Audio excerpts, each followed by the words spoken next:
तो आइए देखते हैं कि क्वेश्चन नंबर 4 हमें क्या दिया हुआ है। तो क्वेश्चन नंबर 4 कुछ इस प्रकार है। यूक्लिड विभाजन प्रमेय का प्रयोग करके दर्शाइए कि किसी धनात्मक पूर्णांक का वर्ग किसी पूर्णांक m के लिए 3m या 3m प्लस 1 के रूप का होता है।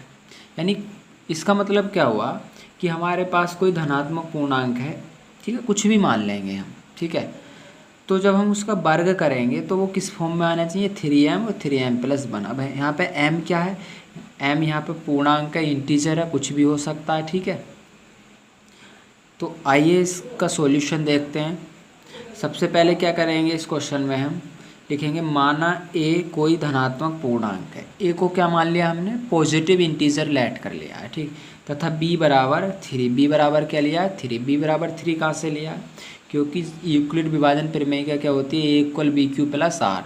तो उसी के अकॉर्डिंग ये क्या हो जाएगा, बी क्यू प्लस 1, यानी ये जो है हमारी b की वैल्यू आ जाएगी, ठीक है। आगे देखते हैं। हम जानते हैं कि जो हमारा शेषफल होता है वो क्या होता है, या तो 0 के बराबर होता है या 0 से बड़ा होता है, लेकिन b से छोटा होता है, ठीक है। इसलिए जो शेषफल होगा b क्या है हमारा यहाँ पर 3, तो यहाँ 3 से छोटा होगा, तब संभावित शेषफल यानी कितने शेषफल हो सकते हैं हमारे 3 से छोटे, 0 1 2, ये 3 शेषफल हो सकते हैं हमारे, ठीक। तो हम केस फर्स्ट में क्या लिख रहे हैं कि जब r बराबर 0 हो, यानी शेषफल जब हमारा 0 हो, तब यूक्लिड विभाजन प्रमेय का लगाएंगे कि a बराबर बी क्यू प्लस आर। अब a इक्वल b की वैल्यू कितनी हमारे पास 3 और a क्या लगा दिया हमने q प्लस r की वैल्यू क्या लेंगे हम 0, ठीक है। तो a बराबर कितना आ जाएगा हमारा 3q। अब उसने बोला है कि जो हमारा धनात्मक पूर्णांक है उसका वर्ग भी करना है, ठीक है। तो हम यहाँ क्या लिखेंगे, दोनों पक्षों का वर्ग करने पर इधर वर्ग कर देंगे ए स्क्वायर, यहाँ पर 3q का स्क्वायर वर्ग कर देंगे। उसके बाद हमें क्या मिल जाता है, ए का स्क्वायर इक्वल और 3 का स्क्वायर कितना आ जाता है 9 और q का स्क्वायर कितना आ जाता है q, ठीक है। तो इसको कैसे लिख लेते हैं हम कि ए स्क्वायर इक्वल, इसे 9 को कैसे लिख लिया हमने 3 इंटू 3 और इंटू क्यू स्क्वायर, ठीक है। अब हमने क्या करा, ए स्क्वायर और इस 3 को क्या मान लिया, 3q स्क्वायर को m मान लिया, क्या मान लिया m, जहाँ m बराबर 3q स्क्वायर। यानी जब हमारा शेषफल क्या है 0 है, तो हमारा जो धनात्मक पूर्णांक a है जब उसका वर्ग कर रहे हैं तो कितना मिल रहा है हमें, वो 3m, ठीक। अब हम क्या करते हैं, केस सेकेंड देखते हैं। जब r बराबर 1 हो तब, यानी अब जो शेषफल है हमारा हम क्या ले रहे हैं, 1 ले रहे हैं, ठीक है। तब क्या करेंगे, यूक्लिड विभाजन प्रमेय का लगाएंगे कि a बराबर बी क्यू प्लस आर। तो उस कंडीशन में a इक्वल बी की वैल्यू 3 आ जाएगी, q ऐसे ही रहेगा, प्लस r का मान कितना लिया हमने 1 लिया है, तो क्या बन जाता है a बराबर 3q प्लस 1। उसके बाद हमें क्या करना, अब दोनों पक्षों का वर्ग करने पर, जब दोनों पक्षों का वर्ग करेंगे हम तो हमें क्या मिल जाता है, देखो ए स्क्वायर इक्वल 3q प्लस 1 का होल स्क्वायर, ठीक। तो हम यहाँ पर कौन सी आइडेंटिटी यूज करेंगे कि a प्लस बी का होल स्क्वायर क्या होता है, a square plus B square plus 2ab। तो ऐसे ही यहाँ पे 3q क्या हमारा a है, यानी 3q का स्क्वायर प्लस b की जगह क्या हमारा 1, तो 1 का स्क्वायर प्लस 2ab, यानी 2a की जगह कितना हमारा 3q इंटू बी की जगह कितना 1। अब इससे हम करेंगे 3 का स्क्वायर 9 आ जाएगा, q स्क्वायर आ जाएगा प्लस ये कितना हो जाएगा 6q हमने पहले लिख लिया, और ये 1 का स्क्वायर 1 यहाँ पे हमने बात को लिख लिया इसका। या फिर ऐसे भी लगा सकते हैं इस आइडेंटिटी को कि a स्क्वायर प्लस 2ab प्लस बी स्क्वायर, इस तरीके से। उसके बाद हमने क्या किया, इन दोनों में से 3 कॉमन निकाला, तो यहाँ पे 3q स्क्वायर बचा प्लस 6 था यहाँ पे, तो यहाँ 2q बचा और प्लस के 1। इस वैल्यू को क्या कर लिख दिया हमने पूरी को m, तो यहाँ पर 3 था, इस वैल्यू को m लिख दिया, प्लस का 1 ये ऐसे ही रहेगा, जहाँ m बराबर ये दिखाएंगे कि 3q प्लस के 2 लिखा है हमने, ठीक है। तो जब हम r क्या ले रहे हैं 1 ले रहे हैं, तो जो धनात्मक पूर्णांक है उसका वर्ग कर रहे हैं, तो कितना मिल रहा है हमें 3m प्लस के 1। उसके बाद हम क्या करते हैं, केस थर्ड देखते हैं। केस थर्ड में क्या करते हैं कि जब r बराबर क्या हो 2 हो, यानी अब जो शेष फल है वो हमारा क्या ले रहे हैं, हम 2 ले रहे हैं। ठीक है, उसके बाद a बराबर बी क्यू प्लस आर हम यूक्लिड विभाजन प्रमेय का लगा देते हैं। ठीक है, तो a इक्वल बी की जगह 3q प्लस आर क्या लिया है हमने अब 2। अब फिर ये लिखेंगे दोनों पक्षों का वर्ग करने पर, जब दोनों पक्षों का वर्ग करेंगे तो ए स्क्वायर इधर इस पूरे का स्क्वायर बन जाएगा। यहाँ पे फिर अगेन क्या करेंगे, ए प्लस बी का होल स्क्वायर खोलेंगे तो ए का स्क्वायर प्लस बी का स्क्वायर प्लस 2ab यहाँ पे ही हमने खोल दिया है। तो 3q का स्क्वायर कितना हो जाएगा हमारा 9q स्क्वायर प्लस 2 का स्क्वायर 4 आ जाएगा और ये कितना बन जाएगा हमारा 12q। उसके बाद इसे हमने थोड़ा सेपरेट करके लिखा कि ए स्क्वायर 9q यहाँ पे लिख लिया और 12q ये लिख लिया, और इस 4 को क्या लिखा है हमने, इस 4 को 3+1 लिखा है। क्या लिखा है, 3+1। अब इन तीनों टर्म से क्या निकाल लिया हमने, 3 कॉमन निकाल लिया तो यहाँ बच्चा 3q स्क्वायर प्लस यहाँ पे कितना बच्चा 4q और यहाँ पे प्लस के 1।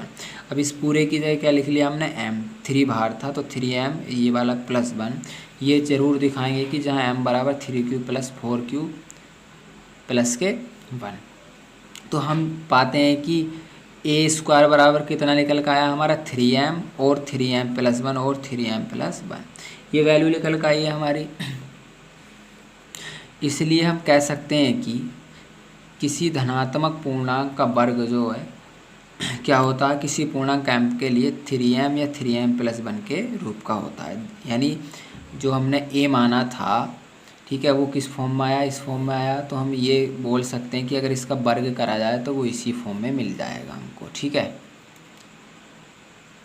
आइए अब क्वेश्चन नंबर 5 को देखते हैं। तो क्वेश्चन नंबर 5 है, यूक्लिड विभाजन प्रमेय का प्रयोग करके दर्शाइए कि किसी धनात्मक पूर्णांक का घन 9m 9m प्लस 1 या 9m प्लस 8 के रूप का होता है। ठीक है, ये भी उसी की तरह सवाल है, लेकिन यहाँ पे अब क्या करना है, हमें वर्ग नहीं करना, क्या करना है, घन करना है। ठीक है ना, तो सबसे पहले ये लिखेंगे कि हमने कोई लिखा है कि माना ए कोई धनात्मक पूर्णांक है, एक क्या मान लिया हमने पॉजिटिव इंटीजर लेट कर रखा है हमने, तथा b बराबर 9 आ जाएगा, यहाँ से ले लिया हमने b बराबर 9। ठीक है, या 3 भी ले सकते हैं।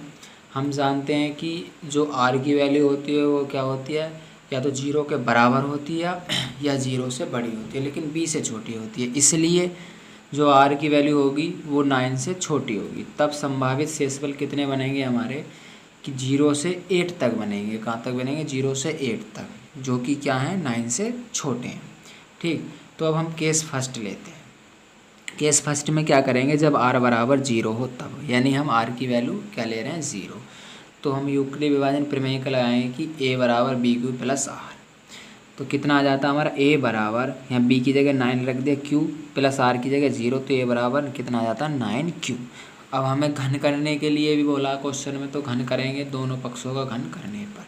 जब घन करेंगे a की घात 3 और 9q की घात 3 आ जाता है हमारा। तो a की घात 3 बराबर, जब 9 का घन करते हैं तो 729 और q की घात 3 आ जाएगा, a की घात 3। अब 729 को ऐसे लिख सकते हैं 9 गुणा 81 और q की घात 3, या यहाँ पे ऐसे लिख सकते हैं हम 9 गुणा q 9 की पावर 2 ऐसे भी लिख सकते हैं। ठीक है, अब हमने इस पूरे की जगह क्या मान लिया m, तो a की घात 3 बराबर कितना मिल जाता है हमें 9m, जहाँ हम m बराबर दिखाएंगे क्या लेट करा, क्या रखा है हमने 81 q की घात 3।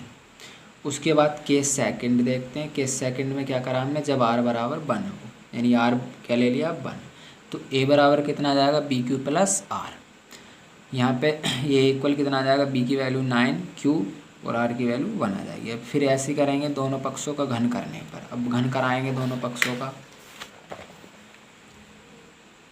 तो कितना आ जाएगा, a की पावर 3 इक्वल 9q प्लस 1 की पावर 3।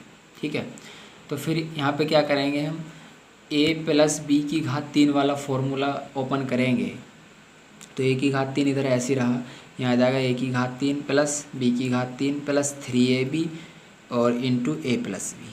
ठीक, ये आता होगा आप लोगों को। तो यहाँ पे a की घात 3 729 क्यू स्क्वायर आ जाएगा, और यहाँ पे 1 की घात 3 1 ही आ जाएगा, और जब इनकी मल्टीप्लाई कराएंगे तो ये 27 क्यू आ जाएगा, और ये वाला हमने ऐसे ही रखा है अभी। तो a की पावर 3 इक्वल क्या आ जाता है हमारा 729 क्यू की घात 3 प्लस के 1 आ जाता है।